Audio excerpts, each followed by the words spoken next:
মহান বিজয় দিবসে আজকে কোয়ারপার ক্রিকেট ক্লাবে আয়োজিত 16 ডিসেম্বরে ক্রিকেট খেলার আজকে সম্মানিত অতিথিবৃন্দ, উপস্থিত খেলোয়াড়বৃন্দ, বক্তব্য পাবে বিজয় দিবসের শুভেচ্ছা জানাচ্ছি আপনাদেরকে। আপনারা তরুণ সমাজে খেলাধুলা খুবই প্রয়োজন। এখন বাংলাদেশে ক্রিকেট কিন্তু বিশ্বমানের ক্রিকেট, ছোটোখাটো মাঠ থেকে কিন্তু অনেক প্লেয়াররা বিশ্বে জয় করছে।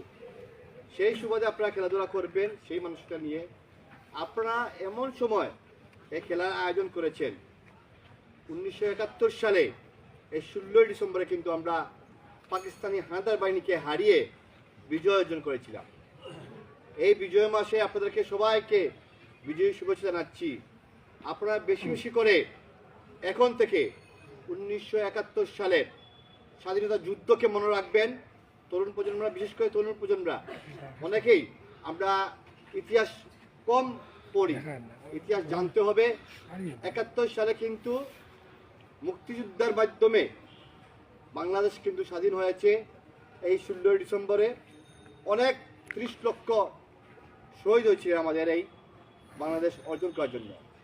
এই বাংলাদেশকে আগামীতে আরও সুন্দরভাবে আপনারা গড়ে তুলবেন।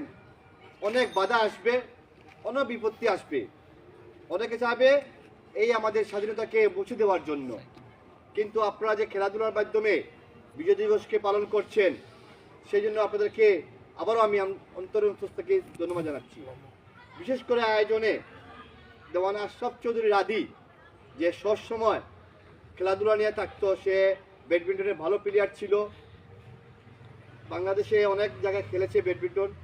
আপনাদেরকে কিন্তু আজকে স্পন্সর স্বরূপ সে কিন্তু সুদূর যুক্তরাজ্য থেকেও আপনাদের জন্য কাজ করে যাচ্ছে, যাতে তরুণ সমাজরা অযথা ঘোরাঘুরি না করে খেলাধুলা থাকুন, নেশাগ্রস্ত না হন।